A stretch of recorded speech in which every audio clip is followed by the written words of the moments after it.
최신 지구촌 소식 만나보는 글로벌 리포트 시간입니다. 한국경제신문의 한경제 기자 나오셨습니다. 어서 오세요. 안녕하세요.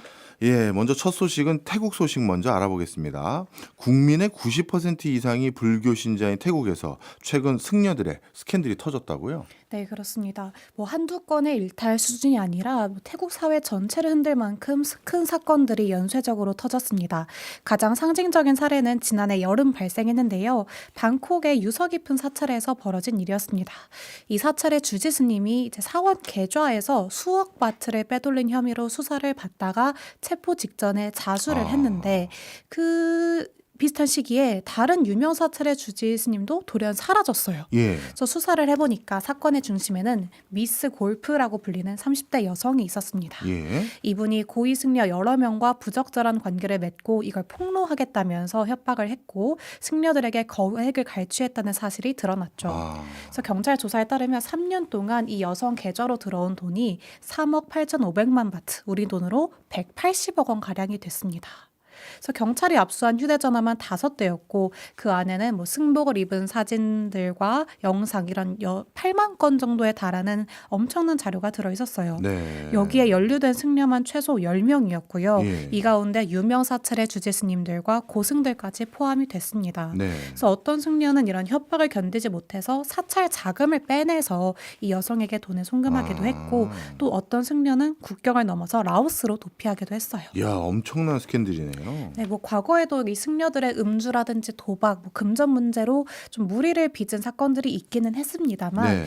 이번에는 연루된 승려들의 지위가 워낙에 높았고 또 사찰 자금을 유용했다, 조직적인 협박과 돈 세탁 의혹까지 있었기 때문에 사건의 파장이 굉장히 컸는데요. 예. 태국 국민들은 큰 충격에 빠졌고 이건 승려 개인의 일탈이라고 보기보다는 불교계의 구조적인 부패가 있는 게 아니냐 이러한 의문을 제기했습니다. 네. 태국은 규칙이 특히 매우 엄격한 상좌부 불교 이걸 믿고 있다고 저는 알고 있는데 네네. 그만큼 충격이 크겠습니다. 맞아요. 태국 불교는 우리나라 동아시아 쪽 불교랑은 조금 다르게 독신과 금욕을 절대적인 원칙으로 삼는 상좌부 불교를 믿습니다. 네. 그래서 남성 승려의 경우에 여성 인간은 물론이고 암컷 동물과의 신체적 접촉도 굉장히 큰 죄로 다스리는 그런 인식이 있는데요. 네. 심지어 이제 승려 본인의 어머니나 할머니가 건네주는 음식 혹은 약품을 건드리는 것조차 금기시합니다. 아, 그래요? 근데 이런 것조차 부정하다고 보는 이 문화에서 대형 스캔들이 터졌으니까 이제 불교의 핵심 가치가 훼손됐다는 비판을 피할 수가 없었어요. 예. 물론 일부 보수적인 시각에서는 그 여성이 잘못한 게 아니냐, 유혹한 여성에게 책임을 물어야 한다라고도 했습니다만 어쨌든 권력과 돈을 쥔 쪽은 승려들이고 또 특권에 젖은 이 승려들에게 책임을 물어야 한다는 반박이 곧바로 따라 나왔어요. 네. 실제로 고위 승려일수록 이제 거액의 기부금이 신도들에게서 이제 모이는 경향이 있고 네. 또 사찰 재정이 사실상 개인 금고처럼 운영되는 경우도 왕왕 있거든요.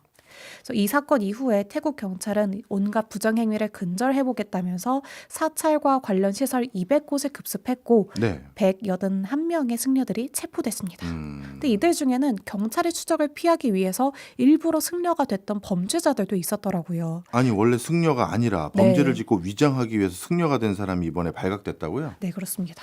그래서 생각보다 불교계의 상황이 굉장히 심각했다 보니까 제도 개혁 논의까지 나왔는데 태국 정부는 사찰의 재정 투명성을 좀 강화해야겠다라고 생각을 하고 사원이 보유할 수 있는 현금 액수의 상한선을 두는 방법을 검토하고 있습니다. 네. 그리고 전국의 승려 30만 명 전체를 대상으로 신원조회도 하고 범죄 이력도 한번 전수조사해보겠다 이런 계획이 나왔어요. 태국 왕실 입장은 뭐예요? 태국 왕실도 가만히 있을 수 없어요. 예. 왜냐하면 태국 왕실이 헌법상으로 불교를 수호해야 한다라는 그런 의무를 갖고 있거든요. 예. 불교 신자가 아니면 왕위를 계승할 수 없을 정도로 이 불교가 굉장히 중요합니다. 예. 특히 2018년 법을 개정해서 국왕이 이제 고위 승려나 주지, 승가 지도부 임명에 직접적으로 권한을 행사할 수 있도록 국왕의 힘이 강화됐어요. 이 말인즉슨 태국 불교가 흔들린다는 것은 태국 왕실의 그 권위와 통치 정당성까지 흔들릴 수 있다는 걸 의미합니다. 예. 그래서 이번 스캔들 이후에 태국 왕실은 이제 승려들 수십 명에 부여했던 왕실의 직위와 예우 칭호를 박탈하는 그런 측면까지 내렸어요. 그런데 일각에서는 이런 강력한 조치에 어떤 숨겨진 의도가 있을 수 있다라고 냉소적으로 바라보기도 하는데요. 네. 현재 국왕인 라마 10세 마하 와치랄롱코는 이제 왕세자 시절부터 좀 사치스러운 그런 생활로 여론이 좋지 않았습니다. 예. 뭐 불법은 아니지만 3번의 이혼과 4번의 결혼을 했고요. 또 코로나 때에는 독일 호텔에 머물면서 좀 난잡한 파티를 열었다는 의혹도 있었고 네. 또 이제 문신을 한 채 의문의 여성과 해외 쇼핑센터를 거니는 그런 모습이 포착되는 등 사생활이 그렇게 깨끗하진 않다 이런 논란이 따라다녔어요. 그렇군요. 근데 반대로 아버지 라마 9세는 거의 70년 동안 태국을 통치하면서 성군 이미지가 매우 강했다 보니까 이제 라마 10세의 대중적인 존경도가 많이 떨어진다고 볼 수가 있죠. 네. 자, 이런 상황에서 라마 10세 국왕이 최근 몇 년간 불교 행상에 굉장히 적극적으로 동장을 했고 또 불교 경전을 공부하는 모습을 일부러 공개하는 것처럼 뭔가 종교를 통해서 자신의 이미지를 개선하려는 움직임이 있었습니다. 그래서 이번 스캔들에도 보다 적극적으로 대응할 수밖에 없었을 것이다. 정치적 의도가 있었다는 분석도 나와요. 네. 이런 조치가 실제 변화까지 이끌어낼 수 있을까요? 저는 그게 궁금합니다. 이게 딱 보니까 굉장히 구조적이고 만성적인 문제가 이번에 터진 것 같은데. 네, 그래서 이 규율이 얼마나 잘 시행되느냐가 관건인데요. 네. 뭐 아무래도 이제 젊은 하급 승려가 자신의 사찰 내에서 어떤 비리를 발견했다고 하더라도 그 상급자, 뭐 주지 스님의 그런 비리를 고발하기가 좀 어려운 위계 문화가 여전하기 때문에 사실 실효성에 큰 기대를 하기는 어렵습니다. 그리고 일부 정치인과 재계 인사들이 스캔들을 감싸줄 위험도 있는데요. 이 권력자들은 유명한 승려를 곁에 두는 것, 이들에게서 어떤 조언을 받는 것을 굉장히 중요한 권력 네트워크로 활용해왔기 때문에 네. 진짜 개혁을 하려면 이 불교계뿐만이 아니라 태국의 엘리트층까지 전체를 건드려야 한다는 문제도 있습니다. 네. 그래서 태국 불교가 이번 사건으로 이제 자정작용을 통해서 투명성을 강화할 것인지 아니면 특권 구조를 그대로 유지한 채 국민의 신뢰를 잃어갈 것인지 그 갈림길에 서 있다고 볼 수가 있어요. 그렇군요. 태국은 최근까지도 그 신분제가 유지되면서 지금도 유지하고 있지만 그 제도에 대한 도전들이 계속 일어나고 있는데 종교가 그걸 막아주는 역할을 했었는데 이번에 종교까지 터졌으니까 앞으로 태국 사회가 어떻게 또 바뀔지 주목이 되는 상황인 것 같습니다. 자, 다음은 미국 소식입니다. 뉴욕에 가보신 분들은 많은 분들 공감하시겠습니다만 공중 화장실 찾기가 정말 쉽지가 않아요. 그런데 최근 이 문제가 정치권에서도 논쟁이 됐다고요? 네, 지난주에 그 조란 맘다니 뉴욕 시장은 한 연설을 했어요. 모든 것을 다 가진 도시에서 정작 가장 찾기 힘든 것이 하나 있다. 바로 공중 화장실이다. 맞습니다. 이렇게 말했을 정도로 뉴욕은 공중 화장실 부족이 굉장히 심각합니다. 또 뉴욕에 거주하는 인구만 800만 명이 넘는 이런 대도시에 공중 화장실이 약 1000개밖에 없다고 해요. 이야. 그러니까 주민 8,500명이 화장실 한 개를. 네, 하나의 화장실을 공유하고 있는 셈이죠. 예. 세계에서 공중 화장실이 가장 잘 되어 있다고 평가를 받는 아이슬란드는 주민 1,800명당 한 개를 쓰고 있으니까 네. 뉴욕 시민은 한 5배의 혼잡도를 겪고 있는 거예요. 그렇네요. 게다가 뉴욕에는 거주민뿐만이 아니라 매일 세계 곳곳에서 수백만 명의 관광객이 쏟아져 들어오니까 체감 혼잡도는 더욱 높을 겁니다. 네. 그래서 화장실 이용 환경만 두고 본다면 맘다니 시장 말대로 세계 주요 도시는 물론 미국 여러 도시들과 비교해서도 굉장히 뒤처져 있어요. 그래서 맘다니 시장은 거리 인프라 개선을 위한 여러 가지 정책 중에 하나로 공중 화장실 확대 정책을 추진하기로 했습니다. 네. 그래서 20개에서 30개 가량의 모듈형 공중 화장실을 설치하기 위해서 400만 달러, 약 60억 원을 배정할 예정인데요. 이 모듈형 화장실은 상하수도에 직접 연결할 필요가 없고 지상에 바로 설치할 수 있다고 해요. 그래서 저렴한 가격으로 빠르게 공사를 끝낼 수 있다는 장점이 있습니다. 네. 근데 사람들이 이렇게 많이 수백만 명이 거주하는 도시에 화장실 30개 정도 추가한다고 해서 고질적인 문제가 해결되진 않겠죠. 그렇죠. 뉴욕시도 지난 수십 년 동안 이 문제를 좀 어떻게 해결해 보려고 했는데 각종 행정 절차와 비용 문제 때문에 제대로 손보지 못했습니다. 네. 그래서 지난해 뉴욕시 의회가 2035년까지 공중 화장실을 2배로 확대하도록 의무화하는 법안을 통과시켰을 만큼 내부적으로도 필요성이 굉장히 높다고 느끼고 있지만 이 신규 공중 화장실들이 언제 다 지어져서 언제 실제로 이용할 수 있을지는 아직 구체화된 게 없습니다. 네. 사실 공중 화장실은 일종의 공공위생 인프라의 가장 기초적인 부분인데 이걸 그동안 이렇게 방치하고 인프라를 조성 안 해왔다? 참 이해가 안 가는데 특히 다른 나라도 아니고 미국에서 이런 문제를 이렇게 고치질 않고 있다는 게 놀랍네요. 네, 뭐 미국이 처음부터 이 공중 화장실을 방치한 건 아니었고요. 오히려 18세기만 해도 미국은 공중 화장실이 굉장히 많은 나라에 속했습니다. 예.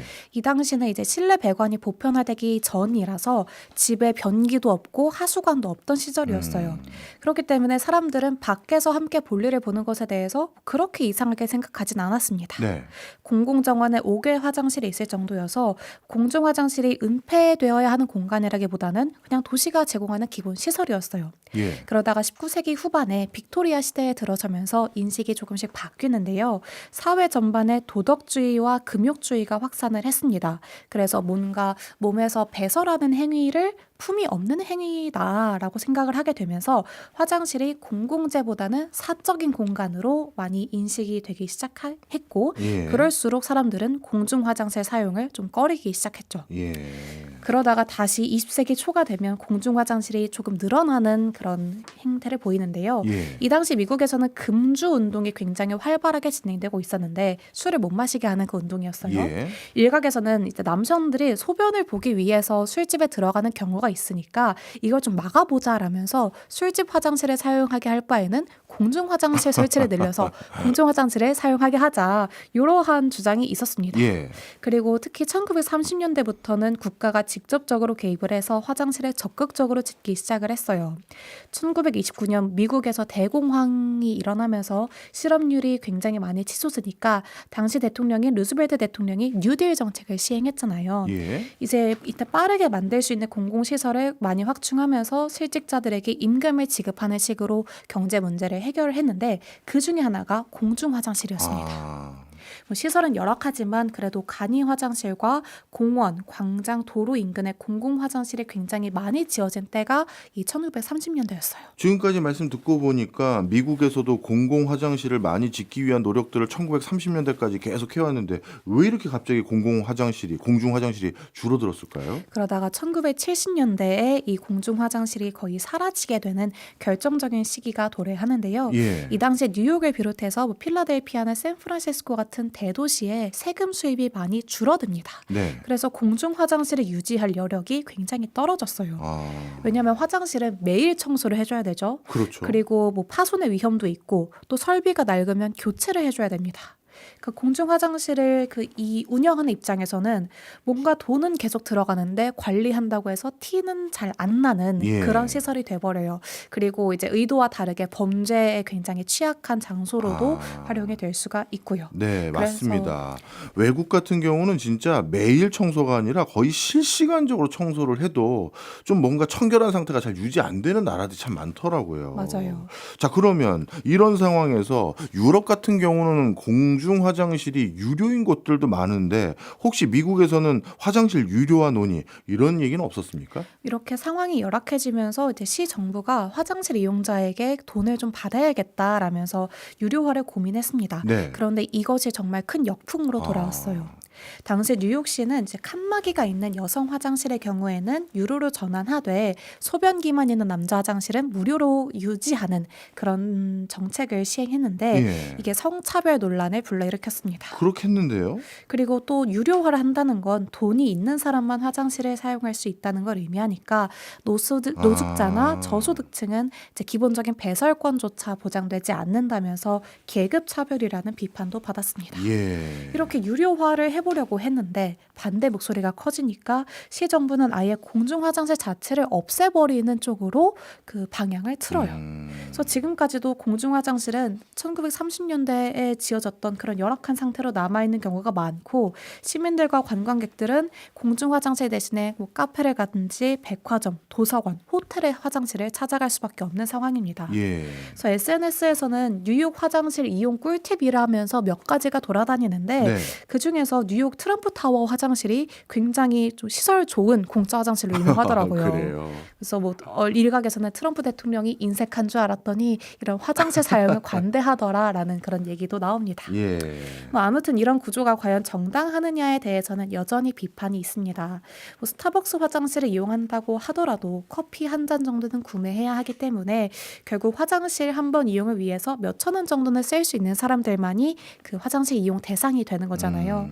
그리고 뭐 노숙인이라는 이유로 돈은 있지만 행색이 좀 비루하다는 이유로 입장을 거부당하는 사태도 있고 네. 또 뭐 부모님이 아이의 기저귀를 갈아야 되는데 그 기본적인 기저귀 갈 공간조차 없어서 발을 동동 구르는 그런 사태들도 많습니다. 예. 그리고 무엇보다 코로나 때 폐쇄된 화장실의 재개방이 저조해져서 문제는 더욱더 심각해졌는데요. 뉴욕 지하철의 공중 화장실의 경우에는 코로나 때 69곳 정도가 문을 닫았거든요. 예. 근데 이로부터 3년 뒤에 코로나가 끝난 이후에 단 9곳만 다시 문을 열었다고 합니다. 그렇군요. 기존에 그나마 설치된 것도 제대로 온전히 활용되지 못하고 있으니 뉴욕시에서는 당연히 공중 화장실 문제가 크게 불거질 수밖에 없었던 것 같은데 사실 공중 화장실 얘기를 하면 해외 관광객들이나 해외에 있는 사람들이 우리나라 공중 화장실 얘기를 참 많이 합니다. 네.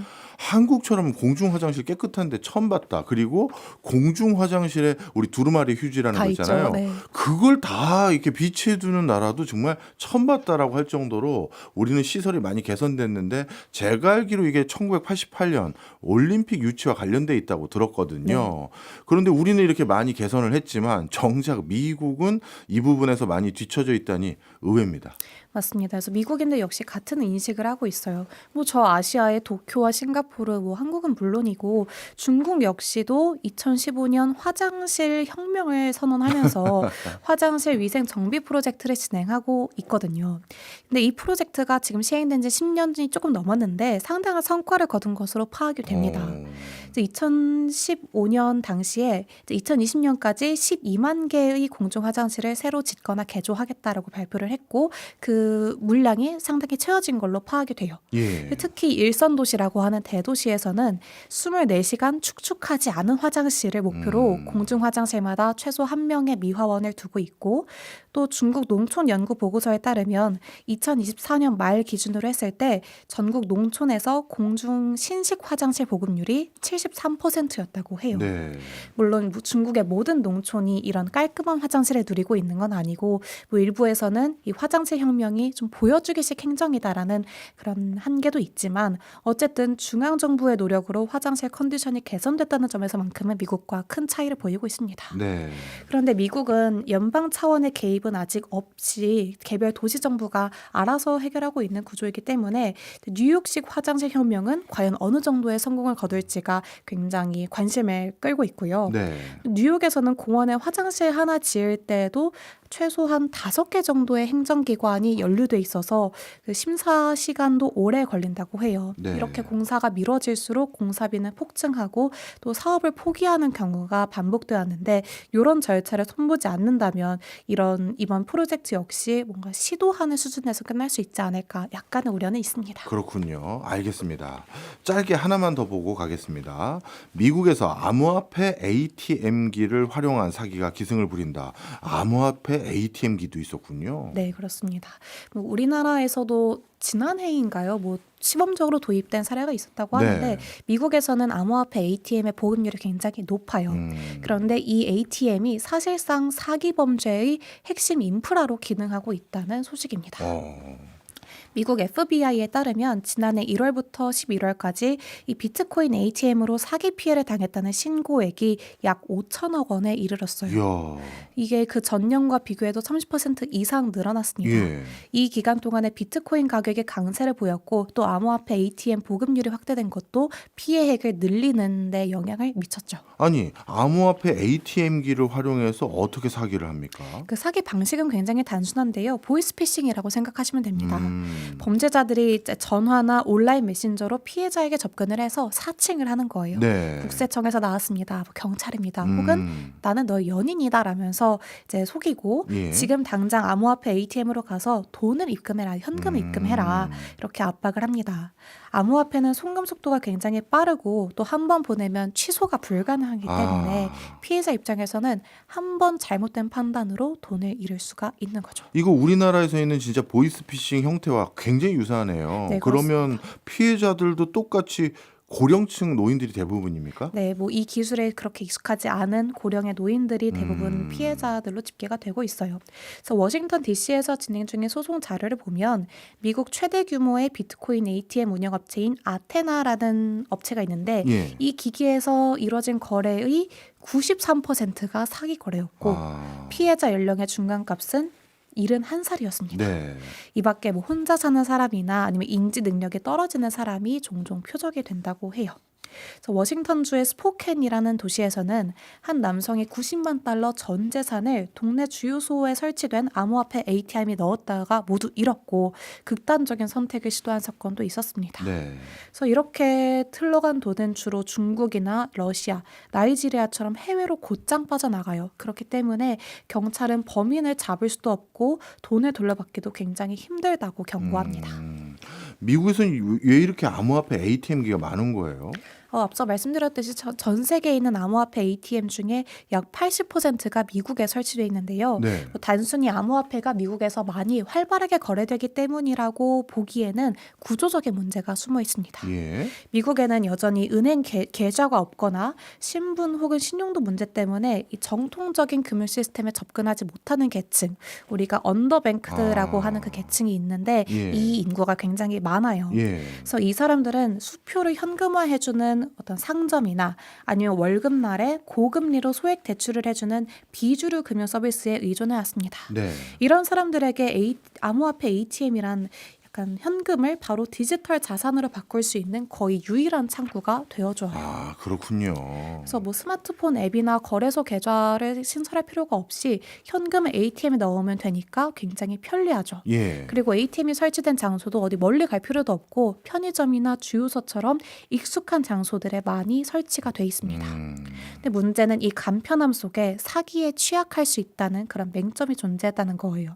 거래 속도는 빠른데 취소가 불가능하니까 네. 기술에 익숙하지 않은 피해자일수록 이 피해에 노출되는 정도가 더 심합니다.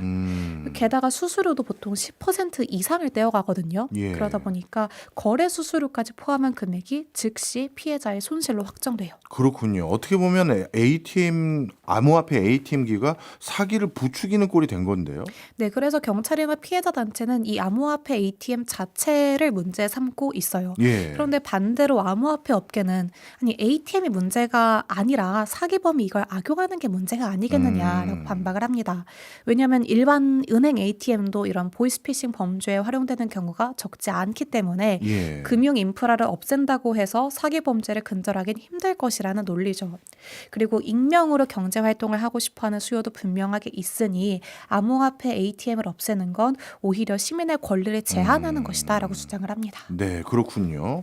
자, 이런 상황에서 정부의 정책적인 대안 나왔습니까? 일부 지역에서는 규제 강도를 굉장히 높여서요. 아까 그 자살 시도를 했던 사건이 일어났던 워싱턴주의 스포켄은 예. 미국 대도시 중에서 처음으로 시 내의 모든 암호화폐 ATM을 전면 금지했습니다. 그리고 미네소타, 애리조나, 아칸소주도 현재 비슷한 조치를 취하고 있어요. 예. 그런데 이제 이게 연방 정부 차원에서 뭔가 액션이 나올 것이냐의 문제는 또 다른데요. 트럼프 행정부가 아무래도 친암호화폐적인 기조를 유지하고 있기 때문에 연방 차원의 전면 금지는 요원해 보입니다. 그렇군요. 그리고 워싱턴주의 한 도시에서 암호화폐 ATM이 금지됐다라고 했다면 예. 다른 주로 이동해서 거래를 할 수가 있으니까 근본적인 해결책이라고 보기는 좀 어렵죠. 그렇네요. 그런데 우리나라 같은 경우는 보이스피싱 근절하기 위해서 ATM기에서 돈 찾거나 할 때 막 이런 경고 문구들 뭐 맞아요. 이상한 전화를 받았습니까? 뭐 이런 것들을 많이 뭐랄까요? 그 메시지를 던지게 되어 네. 있는데 미국은 그런 게 없나요? 뭐 그런 논의가 나오고는 있어요. 현재도 그 경고 문구가 붙어 있기는 한다고 합니다. 예. 그래서 뭐 강력한 경고 문구를 반복적으로 노출을 해주자, 의심스러운 거래를 차단해보자, 뭐 고액 송금의 경우에는 대기 시간을 좀 늘려보자 예. 이런 대책이 나오고는 있지만 이 범죄에서 피해자들을 구제하기에는 좀 힘들 거예요. 왜냐하면 피해자들은 이미 패닉인 상태에서 네네네. 현금을 입금하니까요. 예. 그래서 암호화폐 ATM이 금융 소외계층에게 도움을 주고는 있지만 아까 말씀드렸듯이 거래 거래의 90% 이상이 사기 거래였다라는 점을 보면 의도와는 다르게 활용되고 있는 게 분명해 보입니다. 그래서 디지털 자산에 대한 접근권과 범죄 증가의 간격을 어떻게 메울지가 또 미국 사회의 또 다른 과제로 떠오르고 있어요. 그렇군요. 항상 새로운 금융 시스템이 도입되면 그걸 기반으로 한 사기가 항상 생길 수 있다라는 점을 우리가 꼭 기억해야 될 것 같습니다. 오늘도 재밌는 소식 감사합니다. 지금까지 한경제 한국경제신문 기자였습니다. 고맙습니다. 감사합니다.